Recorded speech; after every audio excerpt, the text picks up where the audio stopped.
হাজার হাজার বছর কেটে গেছে, তবুও এক প্রশ্ন আজও রহস্য হয়ে আছে।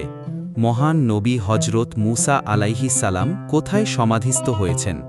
কেন তার কবরের অবস্থান আজও কেউ জানে না? চলুন জানি এই অনন্য রহস্যের গল্প। কুরআন ও হাদিসের আলোকে আমরা পাই, আল্লাহ রাব্বুল আলামিন মুসা আলাইহিস সালামকে বানি ইসরায়েলের প্রতি রাসূল হিসেবে প্রেরণ করেছিলেন। তিনি ফেরাউনকে সত্যের পথে ডাকেন, সাগর দ্বিখণ্ডিত করেন, আর আল্লাহর অলৌকিক নিদর্শন দেখান। কিন্তু তার জীবনের শেষ অধ্যায় সবচেয়ে রহস্যময়।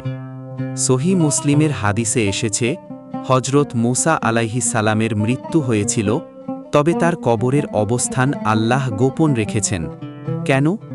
কারণ তার উম্মতের মানুষরা যাতে তার কবরকে পূজাস্থল বানিয়ে ফেলে, এটি থেকে রক্ষা করার জন্য। আল্লাহ চেয়েছেন মানুষ যেন শুধুই আল্লাহর ইবাদত করে, নবীদের কবরকে মাজার বানিয়ে পূজা না করে। তাহলে হজরত মুসা আলাইহিস সালামের কবর কোথায়? এর উত্তর কেবল আল্লাহ জানেন। এই রহস্য আমাদের মনে করিয়ে দেয়, নবীদের অনুসরণ মানে তাদের কবর খুঁজে বেড়ানো নয়, বরং তাদের শেখানো একত্ববাদী জীবনকে ধারণ করা।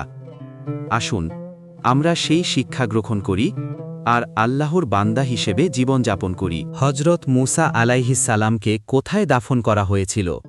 কিছু বর্ণনায় এসেছে তিনি বাইতুল মুকাদ্দাসের নিকটবর্তী কোনো স্থানে ছিলেন, তবে সঠিক স্থান আজও অজানা। এটি প্রমাণ করে আল্লাহ যদি কোনো বিষয় গোপন রাখতে চান, তবে হাজার বছর কেটে গেলেও কেউ তা উদ্ঘাটন করতে পারে না। ভিডিওটি ভালো লাগলে লাইক, শেয়ার এবং সাবস্ক্রাইব করতে ভুলবেন না। আর কমেন্টে জানাতে পারেন আপনার মতে মুসা আলাইহিস সালামের কবর গোপন রাখার রহস্য কী হতে পারে।